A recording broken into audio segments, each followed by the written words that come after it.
la transformation incroyable de Nabuchodonosor, l'intervention divine qui révèle le plan SACRE accent aigu dans la 3e année de Joachim, roi de Juda, Nabuchodonosor, roi de Babylone, régna avec une majesté inégalée. Son empire, vaste et puissant, s'étendait à travers des terres lointaines, et sa capitale, Babylone, scintillait sous le soleil comme un joyau inestimable. Les murs de la ville, hauts et imprenables, étaient des témoignages de la grandeur d'un roi dont l'orgueil rivalisait même avec celui de l'humanité. Dans son palais somptueux, orné d'or et de bijoux précieux, Nabuchodonosor se vantait de ses conquêtes, défiant le Tout-Puissant. « N'est-ce pas par ma force et ma sagesse que j'ai bâti cette ville ?» proclamait-il, indifférent aux avertissements divins qui pourraient bien venir point. Mais un jour, un songe troublant vint hanter le roi, un grand arbre s'élevant jusqu'au ciel, offrant ombre et refuge à toutes les créatures. Cet arbre, symbole de sa propre grandeur, fut soudain abattu, et une voix céleste résonna, annonçant un jugement. Il doit être humilié et vivre parmi les bêtes. Daniel, le prophète hébreu, fut appelé pour interpréter ce rêve. Tremblant devant le roi, il énonça avec solennité, « Ce sont vos actions, ô roi, qui ont provoqué ce décret. Votre cœur s'est enflé d'orgueil, et vous serez abattu. » Avant de continuer avec ce récit biblique incroyable, je veux m'assurer que vous ne manquez aucune de ces histoires puissantes des Écritures. Cliquez sur l'icône de cloche et sélectionnez toutes les notifications. Ces narratives bibliques ont transformé d'innombrables vies à travers l'histoire. Si la parole de Dieu à travers cette histoire vous bénit, s'il vous plaît aimez et partagez avec quelqu'un qui a besoin d'entendre sur la fidélité de Dieu aujourd'hui. Dites-moi dans les commentaires, quelle histoire biblique a le plus impacté votre parcours de foi. Je suis toujours émerveillé de comment la parole de Dieu parle au cœur à travers les générations. Maintenant continuons avec ce que le Seigneur fit ensuite. Le roi, bien que conscient de la gravité du message, resta dans son arrogance, persuadé de son invincibilité. Un an passa, et Nabuchodonosor, juché sur son trône, proclamait que Babylone, véritable monument à sa grandeur, était le reflet de son pouvoir. Peu après, alors qu'il savourait son triomphe, elle inévitable et s'abattit sur lui. Dans un éclat de lumière céleste, il fut frappé de folie et se mit à errer dans les champs, nourri d'herbe comme un animal. Ses ongles devinrent semblables à ceux d'un oiseau, sa chevelure se mêla aux plumes des aigles, symbole de sa déchéance. Cela dura 7 longues années, une période où le roi perdit tout, même son identité. Dans l'isolement des champs, alors qu'il était dépossédé de sa gloire, un souffle de compréhension commença à se frayer un chemin dans son cœur. Ses yeux, égarés vers le ciel, cherchaient la vérité. Enfin, dans ce désespoir, un rayon de lumière se posa sur lui, et il réalisa que le vrai souverain était celui qui régnait du ciel. À cet instant, l'esprit de Nabuchodonosor fut restauré, et avec une humilité profonde, il reconnut le Tout-Puissant. Sa voix, auparavant pleine de défis, se transforma en louange. « Je loue et j'y exalte le roi du ciel », proclama-t-il, conscient que, même au plus bas de sa déchéance, la grâce divine pouvait transformer. Mais alors que son histoire touchait à sa conclusion, une question demeurait, cet orgueil, qui l'avait tant conduit à la perdition, pourrait-il rester à l'écart, ou se glisserait-il à nouveau dans son cœur? Alors que la lumière du ciel illuminait à nouveau le cœur de Nabuchodonosor, le roi se leva du sol, le regard fixé vers le firmament. Dans sa nouvelle compréhension, il savait qu'il devait partager ce témoignage puissant. Sa voix, vibrant d'adoration, atteignit les cieux. « Je rends grâce au Dieu de Daniel, car il est le seul vrai roi. Son règne est éternel et son pouvoir ne connaît pas de limite. » Les jours passaient, et Nabuchodonosor, bien que rétabli sur son trône, portait avec lui les marques indélébiles de son exil. Chaque victoire, chaque jour de paix dans son règne était désormais l'occasion de se souvenir de la bonté du Seigneur. Il convoqua les sages et les magistrats, cherchant à édifier un nouvel ordre fondé sur la crainte du Dieu d'Israël. « Écoutez, sages de Babylone. Le vrai pouvoir vient du Très-Haut. Que chacun craigne et honore cet Éternel, car il abaisse les orgueilleux et élève les humbles. » Mais, malgré sa détermination à marcher dans l'humilité, quelque chose en lui restait fragilisé. Les souvenirs des jours de gloire le hantèrent. La tentation de revendiquer sa grandeur revint comme une ombre silencieuse, redoublant d'intensité. À chaque banquet où il faisait bon repas et festin, un sentiment de vanité se glissait, chuchotant au creux de son âme, « Regarde ton royaume. Qui pourrait défier ta majesté ?» Un soir, dans son palais, alors que la musique résonnait et que les invités se pâmaient devant sa grandeur, une réflexion importune traversa l'esprit de Nabuchodonosor. Était-il vraiment transformé? Ou le roi de Babylone était-il tout simplement devenu plus habile dans sa dissimulation des orgueils? À la tombée de la nuit, alors qu'il regardait depuis son balcon les lumières de la ville scintiller, une terreur l'envahit. Il comprit qu'un royaume bâti sur l'orgueil, même déguisé sous les atours de l'humilité, serait voué à la destruction. Ce profond combat intérieur ne tarda pas à attirer l'attention du Dieu qu'il avait tant loué. Dans la nuit noire, un rêve lui parvint, une vision bien plus troublante que celle qui avait marqué le début de sa chute. Un grand mur irradiait de lumière, inscrit avec une déclaration de destitution, celui qui ne se courbe pas devant le Tout-Puissant se courbera devant l'orgueil de son cœur. La peur le saisit, son cœur était maintenant prisonnier d'un dilemme spirituel. Il se leva en sursaut, comprenant que le Seigneur exigeait maintenant de lui une dévotion sans compromis. Ainsi, le lendemain matin, rassemblant une fois de plus ses conseillers, il déclara sa détermination à restaurer les voies justes. J'opposerai à l'orgueil l'adoration du vrai Dieu. Que l'on proclame dans tous les coins de mon royaume, que seule la gloire divine doit prévaloir dans nos cœurs. Mais dans l'ombre se tramait déjà un plan, un complot contre le roi. Ses ennemis, tentés par des glorioles anciennes, ourdissaient une rébellion. Alors que le roi mettait de l'ordre dans son âme et son royaume, le ciel semblait murmurer une promesse, un destin qui allait bientôt se révéler. Car, ainsi écrivait l'Éternel, je vis d'abord dans le cœur de mon peuple, et j'interviens, car le temps de l'accomplissement est proche. Lorsque le jour se leva, une atmosphère de tension enveloppait le palais de Babylone. Nabuchodonosor, bien que déterminé à poursuivre son chemin d'humilité, ne pouvait ignorer le murmure inquiet qui parcourait son royaume. Les sages qu'il avait rassemblés sous sa coupe ne voyaient pas d'un bon œil son engagement à honorer le Dieu d'Israël. Parmi eux, des hommes de cœur dur, jaloux de leur statut, tramaient en secret contre lui. L'ombre de la rébellion s'étendait comme un voile menaçant sur la ville. Le roi, en proie à une lutte intérieure, s'était alors dirigé vers son lieu de prière, cherchant la face de Dieu. Il s'agenouilla, la poitrine serrée par l'angoisse, et confia son esprit tourmenté à l'Éternel. Seigneur de l'univers, daigne me montrer le chemin. Je veux te servir d'un cœur sincère, mais un péril se dresse devant moi. Préserve-moi et guide-moi, car seul, je suis faible. Sa supplication s'éleva comme une douce fumée dansant dans les cieux. À ce moment précis, un calme divin envahit son âme troublée. Une révélation toucha son cœur, le roi comprenait désormais que sa véritable force ne se trouvait pas dans le trône d'or ou l'armée puissante, mais dans son obéissance au Dieu vivant. Dans les jours qui suivirent, alors qu'il tentait de mettre en œuvre des réformes, il entendit les murmures d'un complot. Des serviteurs conspirateurs échangèrent mots et regards furtifs dans les corridors du palais. L'angoisse était palpable, et Nabuchodonosor, à l'affût de leurs intentions, rassembla son courage.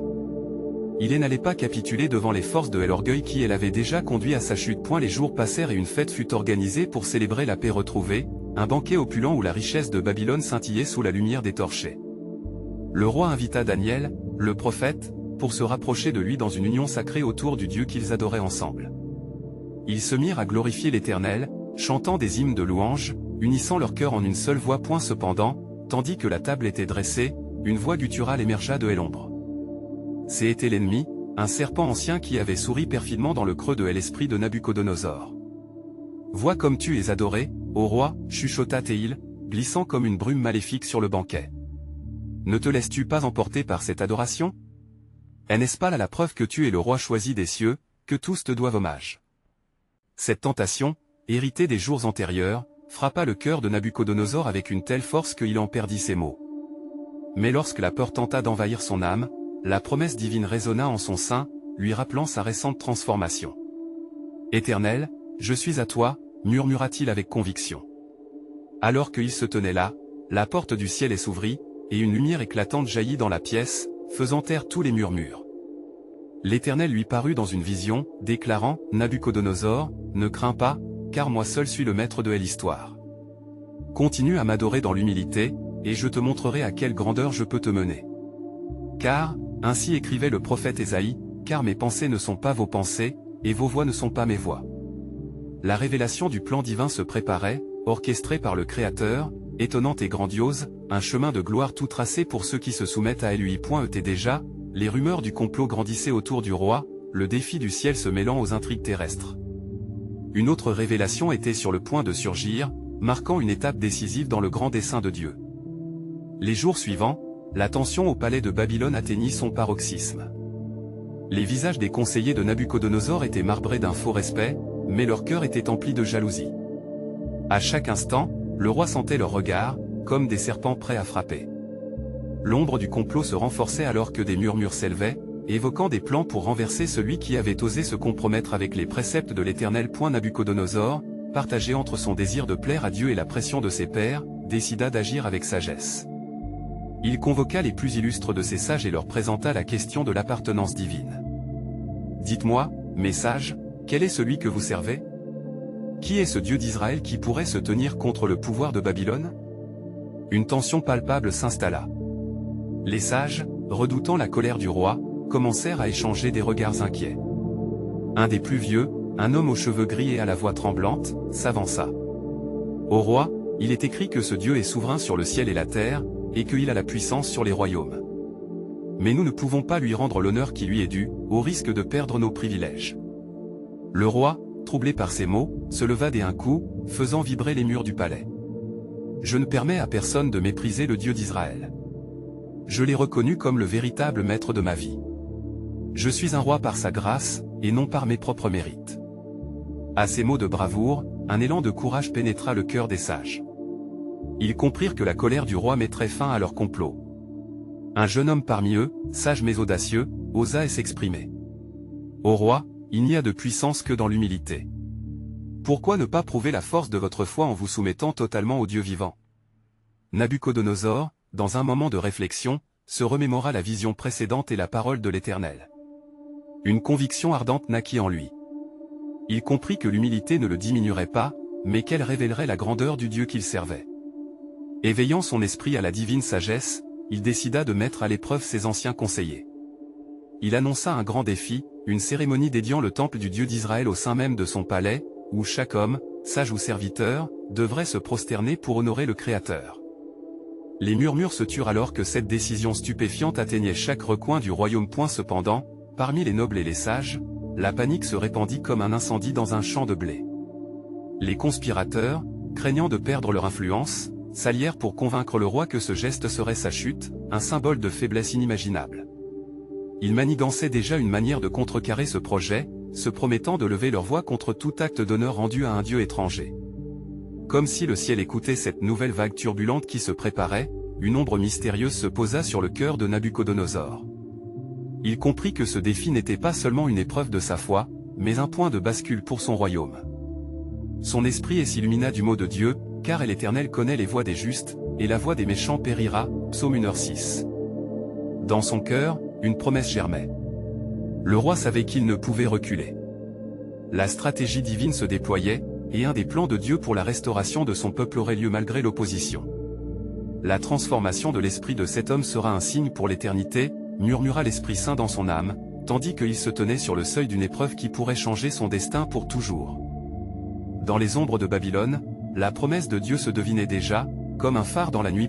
Alors se profilait la révélation d'un autre mystère, l'Éternel a établi son trône dans les cieux, et son règne domine sur tout. Psaume 103, 19. L'assemblée se rassembla comme un vaste océan, les nobles et les sages de Babylone se regroupant autour du roi, leur cœur battant d'anxiété et leur visage blêmissant à l'idée d'une obéissance qui les forcerait à trébucher sur les frontières de la loyauté. Nabuchodonosor, debout dans sa majestueuse salle, éclata d'un éclat d'autorité, son regard perçant balayant la foule. « Écoutez, ô Babyloniens! Le Dieu d'Israël, que j'ai décidé d'honorer, n'est pas un Dieu de paix. Il a jugé les royaumes et il peut aussi juger le mien. » Ce cri résonna comme un tonnerre dans les cœurs des présents.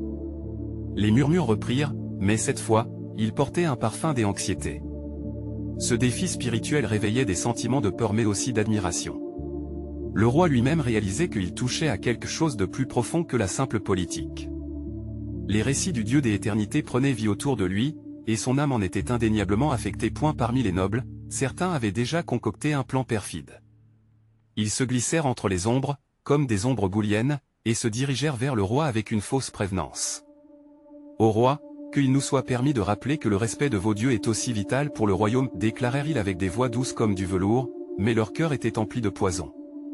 Il serait imprudent de défier les croyances de votre peuple. » Nabuchodonosor, bien qu'avec une oreille attentive, ressentait la tempête préparée contre son royaume. Les mots de l'ancien sage résonnaient en lui. La soumission à Dieu lui apporterait-il la gloire qu'il recherchait? Et, tout à coup, une impression soudaine envahit son esprit, une vision de la vision qu'il avait précédemment connue, la tête de l'image des ors et les pieds des argiles. Les jours passèrent, et les préparatifs de la cérémonie avancèrent. Le roi avait ordonné un grand rassemblement au cœur de Babylone, un moment de célébration, où son peuple se rassemblerait vers l'ombre du grand temple qu'il bâtissait pour l'Éternel. Le glorieux bâtiment, avec ses pierres précieuses et son or scintillant, allait être le symbole d'une nouvelle ère. Mais la nuit précédant l'inauguration, Nabuchodonosor se retrouva seul dans sa chambre, troublé par des pensées contradictoires. « Est-ce que ma foi en ses préceptes me mènera vers la lumière ou vers la ruine ?» se demanda-t-il. Des visions éloignées le hantaient. Ses souvenirs, rafraîchis par son expérience avec Daniel et sa capacité d'interpréter les rêves avec précision, revinrent à lui. La sagesse de Daniel, remplie de l'Esprit de Dieu, éveillait en lui une forte conviction que sa quête de vérité était liée à un chemin supérieur, celui qui le conduisait directement vers le Créateur. Il s'agenouilla, ses mains tremblant alors qu'il implorait. « Ô Dieu d'Israël, si tu es réellement avec moi, fais-le-moi savoir. Je veux être un instrument de ta volonté. » La paix le submergea soudain, et il sut que son chemin était en train de se redéfinir. Les premiers rayons du soleil se levèrent sur Babylone. Le grand jour de la cérémonie était enfin arrivé. Alors qu'il se tenait devant son peuple, revêtu de ses plus beaux ornements, Nabuchodonosor proclama avec force, « Venez, peuple, et honorez le Dieu d'Israël qui est plus grand que toute puissance connue. Quiconque ne s'inclinera pas devant ce Dieu sera condamné à la moquerie et à l'humiliation. » La multitude, partagée entre la peur et la curiosité, attendait anxieusement. Les murmures rapides aubergeaient silencieusement, tandis que dans les profondeurs du royaume, des forces invisibles s'affrontaient. À ce moment précis, quelque chose se préparait. Le cœur désireux du roi, conscient de la puissance divine à l'œuvre, ne tarderait pas à être mis à l'épreuve. Et parmi cette hésitation, une voix à l'intérieur de lui répétait, « Car ce n'est pas la puissance qui fait un roi, mais la souveraineté de celui qui le dirige à travers la tempête. » Tandis qu'il s'apprêtait à proclamer ses intentions d'une voix forte, sa peur se transformait lentement en foi, et il se souvint que les plans de l'Éternel se tiennent fermes pour toujours, les pensées de son cœur, de génération en génération. Psaume 33, 11. Le peuple de Babylone, cependant, flottait dans un tourbillon d'incertitude, oscillant entre la crainte d'un roi qui exigeait la soumission et l'élévation d'un Dieu dont il ne connaissait pas encore la grandeur. Au milieu de cette dynamique troublée, Daniel, l'homme de Dieu, pressentait les murmures du nombre d'inquiétudes dans le royaume. Il savait que la véritable épreuve de la foi approchait, et que les cœurs de la nation étaient sur le point d'être mis à l'épreuve d'une manière qu'il n'aurait jamais pu imaginer. Alors que le roi investissait ses efforts dans l'établissement de l'ordre à travers cette nouvelle proclamation, un groupe de 3 jeunes Hébreux, Shadrach, Meshach et Abednego, se tenaient aux abords de la foule, l'angoisse sur leur visage. Ils avaient été choisis parmi les sages et connaissaient la loi de leur Dieu, mais voilà qu'une décision corrompue menaçait leur dévotion. Ils s'échangeaient des regards furtifs, conscients que la ligne de la loyauté envers l'Éternel était sur le point d'être franchie. À l'intérieur du temple, alors que le roi s'apprêtait à faire son annonce finale, une voix résonna, forte et audacieuse, dans son esprit. C'était la voix de Dieu, rappelant à Nabuchodonosor la valeur de l'authenticité de la foi. En un instant, la vision des puissantes statues se dissipa et fut remplacée par celle d'un trône céleste où Dieu était assis, entouré de gloire et de majesté. Ce moment de lucidité lui montra la profondeur du choix délicat qu'il devait faire. Et la foule, haletante, attendait le verdict de leur roi. Nabuchodonosor, le cœur palpitant, observa les visages inquiets de ses concitoyens, conscient que le poids de son autorité les écrasait. « Si je proclame le vrai Dieu, que deviendra mon royaume? Que dira la voix du monde sur ce sujet ?» pensa-t-il, tandis que la voix divine continuait de l'interpeller, « N'est-ce pas par ton choix que je montrerai ma gloire ?» À cet instant, les cœurs des jeunes Hébreux battèrent plus rapidement. Leur foi en l'Éternel leur donnait la force de se tenir debout, alors qu'ils savaient que la tempête approchait. « Nous ne nous plierons pas devant cette image, car notre Dieu est capable de nous délivrer, murmura l'un d'eux, déterminé. Mais même s'il ne le fait pas, nous ne te servirons pas. » Les nobles, vigilants à l'expression de chaque visage, observaient avec une attention accrue. Leurs esprits machiavéliques, pleins de rancœur, tissèrent déjà des trames de complot pour renforcer leur emprise sur le roi.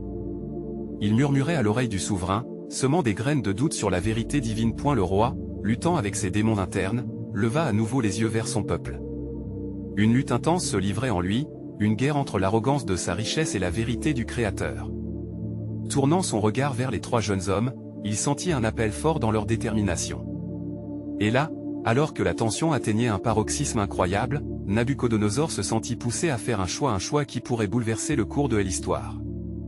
peuple, s'écria-t-il, sa voix résonnant comme un tonnerre, je donne aujourd'hui le libre choix devant Dieu d'Israël, quiconque s'inclinera devant cette image de métal, ou devant le vrai Dieu qui vit, que son sort soit un. À cet instant, une atmosphère vibrante électrisa la foule. La décision du roi pourrait tout changer, les hommes pourraient se tourner vers Dieu ou sombrer dans l'obscurité de la révolte. Et vous, qu'allez-vous choisir, pensa Nabuchodonosor, tandis qu'une voix intérieure lui rappelait que la victoire était à ceux qui ont foi dans l'Éternel. Le royaume de Babylone, suspendu entre la lumière et l'obscurité, attendait l'accomplissement d'une prophétie cachée dans le cœur d'un roi. Dans cet instant de choix délibéré, Nabuchodonosor se savait à l'aube d'un bouleversement spirituel qui l'emmènerait là où il n'avait jamais pensé aller. Dans le fond de son âme, une certitude grandissait, ancrée dans la promesse divine, je ferai de toutes les nations un seul peuple, unissant leur cœur vers le chemin de ma gloire. Alors que le roi levait les bras vers le ciel, le mystère de la volonté de Dieu se déployait. Ce qui devait arriver, arriverait, pour le bien de son peuple et pour l'accomplissement de son dessein éternel. Alors qu'un murmure parcourait la foule, les yeux rivés sur le roi, un silence pesant s'installa, le poids des âmes en proie à la crainte et à l'espérance concentrée sur un instant décisif. La tension était palpable, une énergie spirituelle flottant dans l'air comme un parfum mystique. Nabuchodonosor, au centre de cette tempête d'émotions, percevait avec acuité la responsabilité qui pesait sur ses épaules. La voix divine, qu'il avait ressentie dans son cœur, elle appelait à une action qui transcenderait sa royauté, un appel à l'humilité et à la vérité. Les jeunes Hébreux, Shadrach, Meshach et Abednego, restèrent fermes dans leur résolution. Ils avaient fait le choix de défier l'ordre du roi, non pas par défiance, mais avec une foi audacieuse en leur Seigneur. Nous n'adorerons que notre Dieu, déclarèrent-ils à haute voix, leurs mots résonnant comme un cri de ralliement pour ceux qui hésitaient encore. Ils savaient que ce choix pouvait les mener à la mort, mais leur engagement était inébranlable. Arrêtez, rétorqua le roi, sa voix tremblante à la lisière de l'indécision. Il est impensable d'ignorer la puissance de mes décrets, mais vos propos sont courageux. S'agit-il vraiment d'une encre pour votre âme, ou êtes-vous simplement des insensés face à la colère d'un roi? Dans son esprit, une lutte acharnée se déroulait alors qu'il pesait la foi des jeunes Hébreux contre la menace de sa propre gloire. Les nobles babyloniens, profitant du moment, se levèrent pour interpeller le roi. Ô roi, que cette rébellion ne marque pas votre règne. Il en va de votre autorité et du respect que vous imposez. Leurs mots, chargés de perfidie, firent vibrer les cordes de l'angoisse dans le cœur du roi. Mais dans cette confusion, une lumière brillait, celle de la décision céleste qui révélait le véritable cœur du roi. Nabuchodonosor hésita, mais dans cette hésitation, il trouva une force inattendue. Ensemble, nous allons aller jusqu'au bout, déclara-t-il avec une ferveur nouveau, sa voix résonnant comme un écho de sa véritable puissance, celle de l'obéissance à un Dieu supérieur.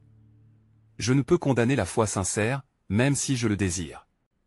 Et, tout à coup, un profond silence envahit l'assemblée alors que les trois jeunes Hébreux se tenaient droit, la tête haute, le cœur ardent. Apportez-moi ces hommes, ordonna Nabuchodonosor, voyant en eux les acteurs d'une pièce bien plus grande que son trône. Alors qu'il se dirigeait vers le roi, les opinions divisaient la foule. Certains applaudissaient le courage des jeunes, d'autres tremblaient à l'idée d'une rupture de la loi. Les nobles murmuraient, persuadés que leur complot réussirait à faire fléchir ses fidèles. Mais là où l'obscurité sévissait, l'espoir se frayait un chemin. Nabuchodonosor, désormais face aux jeunes Hébreux, déclara fermement, « Je vous offre une dernière occasion de vous prosterner devant l'image que j'ai dressée.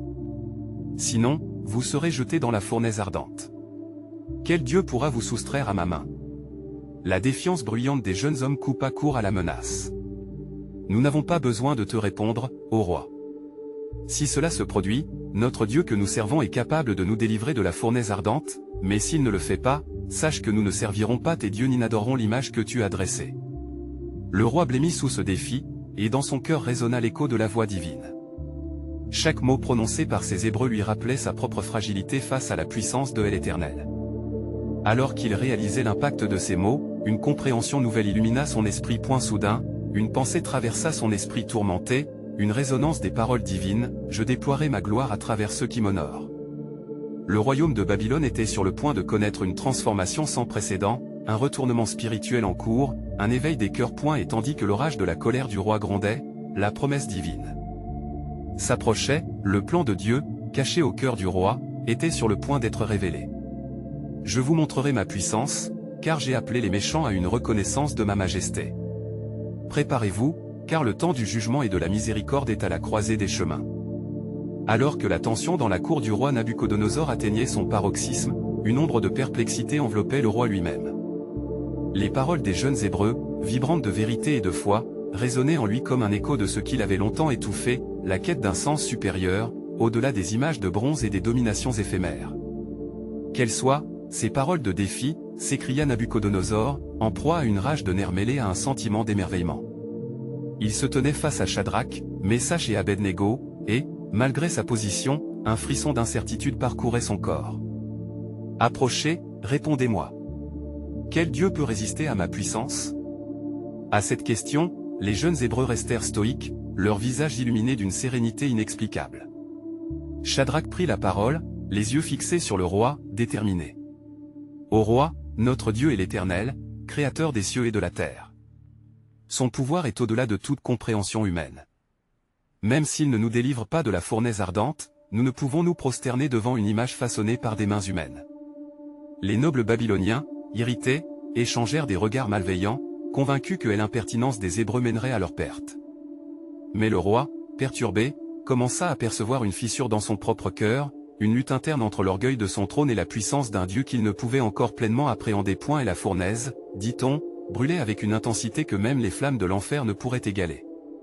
Qu'elle soit alimentée encore plus, ordonna Nabuchodonosor, sa voix s'élevant, redoublant d'intensité. Qu'elle soit chauffée cette fois plus que d'habitude. Que arrive ce qui doit arriver. Avant que les jeunes Hébreux ne soient conduits vers leur destin, un murmure étrange s'éleva parmi les rangs de la foule. Y a-t-il une force plus grande que celle du roi? Le peuple se questionnait, et les nobles, saisissant l'occasion, tentaient de retourner le roi contre ceux qui défiaient son autorité. Alors qu'ils étaient liés et apportés à la fournaise, un silence funeste s'établit. Les regards se croisaient, l'effroi s'imposait dans les cœurs des spectateurs, mais les jeunes hommes avançaient avec courage. Et dans ce moment de désespoir apparent, la main de Dieu était prête à intervenir. À peine les jeunes hommes furent-ils jetés dans les flammes ardentes qu'une vision s'ouvrit dans le cœur de Nabuchodonosor, quelque chose d'inattendu et de miraculeux. Les flammes, au lieu de les consumeurs, dansaient autour d'eux comme des étoiles dans le ciel. « Ne sont-ils pas trois ceux que j'ai liés ?» questionna le roi, quelque chose d'extraordinaire dans ses yeux. Ses affres et angoisses furent interrompus par l'émerveillement face à ce qu'il voyait. Au milieu des flammes résonnait une voix, douce et majestueuse, une prescience de ce qui était à venir. « Je suis avec ceux qui m'honorent » souffla une légère brise, qui ne laissait plus place à la peur. Nabuchodonosor, attiré par cette révélation, leva les yeux et vit 4 hommes se mouvoir au milieu des flammes, sans aucune brûlure. « Et le quatrième ressemble à un fils des dieux » s'écria-t-il, le cœur battant. Ce spectacle fut une révélation de la puissance directe de Dieu sur la création. Le roi, saisi d'un respect nouveau, ordonna que Shadrach, Meshach et Abednego sortent de la fournaise. En ce moment de gloire divine, la foule reconnut que le roi de Babylone ne pouvait surpasser le Dieu des Hébreux. Que tous les peuples de ma terre tremblent devant le Dieu de Shadrach, Meshach et Abednego, proclama-t-il avec force, sa voix résonnant dans toute la ville. Car il est le seul capable de sauver. Alors qu'un changement radical se produisait dans le cœur du roi, le plan divin s'exécutait avec précision. Qui aurait osé croire qu'un roi comme Nabuchodonosor pouvait devenir un instrument de louange? La leçon fut claire, même dans la plus sombre des épreuves, la lumière de Dieu brille plus intensément. Lorsque cette expérience toucha la profondeur de son être, Nabuchodonosor savait que ce moment était le début d'une transformation incroyable. Ainsi, je décrète que tout homme qui dira des mots contre le Dieu de Shadrach, Meshach et Abednego sera mis à mort, car il n'y a point d'autre Dieu qui puisse délivrer de cette manière. Le royaume de Babylone venait d'entrer dans une ère de reconnaissance divine, un éveil qui, à travers les épreuves, révélait le projet éternel de Dieu. Comme l'Écriture le déclare, « Je ferai toutes choses nouvelles » Apocalypse 21h5, et le cœur du roi s'ouvrait aux horizons d'un appel caché. Ainsi, la promesse très ancienne se manifestait dans la vie d'un homme, à cause de la fidélité d'un peuple. Mais la question demeurait dans l'air, comme un souffle divin, qu'est-ce que Dieu prépare encore pour ceux qui s'en remettent pleinement à lui? La transformation de Nabuchodonosor commença à faire l'objet de murmures parmi les nobles et les sages de Babylone. Un sentiment de malaise s'était installé, car la puissance et l'autorité du roi, autrefois incontestée, semblaient s'éroder devant la majesté du Dieu d'Israël. Alors qu'il se tenait sur son trône, le regard perdu dans le vide, des visions troublantes et belles affluaient. Des images de ce qui se passait dans la fournaise lui revenaient à l'esprit, le quatrième homme, semblable à un fils des dieux, illuminant son être. Le roi s'était vu face à un dilemme, fallait-il abandonner ses dieux de bronze pour adorer l'Éternel, ce Dieu qui a montré sa puissance de manière si claire? La nouvelle que 3 Hébreux étaient restés indemnes au cœur des flammes avait franchi les murs de son palais. Les Babyloniens rapportaient des faits extraordinaires, et beaucoup racontaient comment la terre, la mer et les étoiles semblaient témoigner d'une révérence renouvelée. Un jour, alors que le roi se promenait dans les jardins suspendus, il tourna son regard vers les cieux, demandant à haute voix, « Ô Dieu, pourquoi m'as-tu choisi pour être le témoin de ta grandeur? J'y aspire à te connaître, mais comment puis-je te servir ?» La réponse ne tarda pas à venir. Un souffle puissant traversa les jardins, un frémissement qui agita les feuillages et les fleurs, lui révélant l'ordre divin. En cet instant, le roi comprit, avec une clarté fulgurante, qu'il devait faire un sacrifice à l'Éternel. Il convoqua ses nobles, leur visage teinté d'étonnement lorsque le roi, dans un élan de ferveur sans précédent, annonça « Nous allons ériger un autel pour honorer le Dieu des Hébreux à Babylone. » Cela n'était pas un simple acte, mais un défi profond à la tradition babylonienne. Les murmures des inquiétudes s'intensifièrent dans les couloirs du palais. Les conseillers du roi, inquiets pour leur propre statut, s'opposèrent à cette annonce, plaidant en faveur des dieux païens du royaume. Nabuchodonosor, le peuple a besoin de ces rites, clama l'un d'eux. Il ne comprendrait pas ce changement des attitudes. Laisse la tradition, et demeure dans la grandeur de tes ancêtres. Mais le roi, saisi par une inspiration divine, rétorqua avec détermination, « N'est-ce pas ce Dieu qui a montré sa force aux autres nations? Je ne peux ignorer un tel pouvoir. Laissons ce qui était, faire place à ce qui doit être. » Les jours passèrent, et les préparatifs pour l'autel avancèrent. Le peuple n'aurait jamais imaginé cette transformation du roi. Les cris d'excitation et de peur se mêlaient alors qu'il voyait le roi s'incliner devant l'Éternel, priant avec ferveur. Il proclamait à qui voulait l'entendre que le seul qui pouvait sauver est le Dieu des Hébreux et non les idolâtries qu'il avait autrefois reçues en héritage. Et la rumeur de cet autel se propagea non seulement à travers Babylone, mais aussi dans les royaumes voisins, semant l'étonnement et la curiosité. Alors que le roi abdiquait son ancien orgueil, chaque peuple se questionnait, qui est ce Dieu qui transforme même le cœur d'un roi païen? Dans le ciel, un raisonnement se faisait entendre, les cieux eux-mêmes semblaient se réjouir. Ce qui, autrefois, apparaissait comme une simple rébellion avait maintenant pris un sens plus profond, un appel à la vénération qui allait au-delà des frontières humaines. C'était un signe. Et tandis que le roi s'approchait de la consécration de l'autel, la voix du Seigneur résonna dans son cœur, « À travers toi, je révélerai ma gloire aux nations. Ne doute pas, car mon plan s'accomplit à travers le cœur de ceux qui se confient en moi. » Ainsi, se posait la question, flottant dans les terres comme un défi divin, que révélera encore notre Dieu au cœur réceptif? Alors que les jours s'étiraient dans le royaume de Babylone, un agissement inattendu s'empara des cœurs des nobles et des sages. Le roi Nabuchodonosor, jadis si confiant dans sa puissance, avait créé une atmosphère de mystère et de curiosité. L'annonce de l'autel dédié au Dieu d'Israël provoquait à la fois admiration et consternation. Pour certains, c'était une opportunité de renouveau, tandis que pour d'autres, c'était un péril menaçant leur influence. Et la nouvelle se répandit comme un feu dans les champs secs. Les gens des contrées environnantes, fascinés par ce tournant spirituel, commencèrent à affluer vers Babylone. La curiosité s'alliant à la piété, une foule bigarrée se présentait devant le roi, cherchant à comprendre l'origine de cette transformation radicale. Les rituels des adorations devaient donc s'articuler autour de l'Éternel, le vrai Dieu, et les sacrifices offerts en devenaient des témoignages vivants de la puissance divine. Nabuchodonosor, de son côté, ressentait la pression de ses conseillers. Ces derniers, pleins de sagesse terrestre mais lâches spirituellement, s'opposaient de manière véhémente à ses décisions. Ô roi, ce Dieu d'Israël n'est qu'une légende. Ne te laisse pas emporter par cette vague d'enthousiasme. Nos ancêtres ont servi d'autres dieux qui nous ont menés à la grandeur. Abandonner nos traditions est un acte de trahison, clama l'un d'eux, l'angoisse marquée sur son visage. Le roi, cependant, avait découvert un fil de vérité qui le reliait à un pouvoir supérieur. Ses pensées erraient vers ce moment glorieux dans la fournaise, quand il avait vu le 4e homme avec Shadrach, Meshach et Abednego, un acte de délivrance qui était bien plus qu'une simple légende. À ce stade, il avait choisi la voie de la foi, mais la tentation de l'orgueil, comme une ombre menaçante, se glissait à nouveau sur son cœur. Une nuit, troublé par ses pensées conflictuelles, Nabuchodonosor s'adonna à la prière, levant les yeux vers le ciel étoilé. « Seigneur, montre-moi le chemin.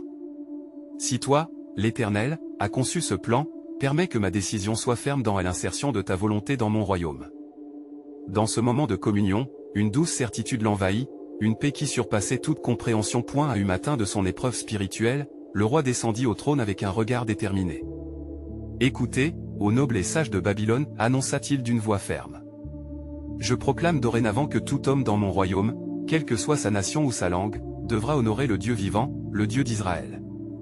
Je ne peux ignorer la grandeur dont il a fait preuve en mon sein. » Un murmure d'incrédulité parcourut la cour. Certains nobliaux, ivres de leur ancien pouvoir, s'étonnaient, d'autres s'inquiétaient de ce retournement des choses alors que la voix de l'Éternel résonnait comme une autorité suprême. Les sages, face à cette déclaration, se débattaient entre leur fidélité aux antiques voies et leur désir de préserver leur place. Cependant, parmi eux, un jeune prophète, écarté par sa simplicité, s'approcha du roi avec une foi ardente. « Ô roi, si tu es sérieux dans ta déclaration, je t'invite à immerger ton cœur dans cette volonté. Car ce n'est qu'en embrassant l'humilité et la soumission que tu pourras vraiment voir le royaume d'Israël se manifester au milieu de toi. » Ces mots frappèrent le roi avec une force désarmante. Perplexe mais conscient de la gravité du moment, Nabuchodonosor s'interrogea, « Pourquoi cette parole semble-t-elle éveiller en moi un désir de vérité si profond ?» Un battement de cœur résonnait en lui, rappelant la promesse divine au sein de son propre royaume. Le temps de la transformation approchait, et il était déterminé à répondre à cet appel. Ainsi, alors que le royaume se préparait à une saison de consécration, une ombre inquiétante demeurait dans les coulisses. Les nobles, manipulés par la peur de perdre leur autorité, fomentèrent une rébellion. Ils se rassemblèrent en secret, complotant pour renverser Nabuchodonosor et restaurer l'ancien culte des idoles. Des murmures affluèrent à travers les rues de Babylone, dévoilant des intentions sournoises. L'atmosphère se chargeait d'électricité, une tension palpable flottant dans l'air, alors que le décret royal se préparait à entrer dans ses premières manifestations. Les cœurs battaient à l'unisson, hésitant entre la détermination à honorer le Dieu d'Israël et la peur des représailles. « Cela montre que la route vers la révélation de ma puissance est pavée d'épreuves, » soupira une voix dans le ciel. Et alors que la tempête se levait, le roi se tenait prêt à agir, déterminé à faire face à tout défi, conscient que le véritable roi des cieux l'entourait de sa lumière. « Regardez et attendez, » murmurait l'Éternel, « car les chemins de salvation se déploient sans relâche pour ceux qui se confient en moi. »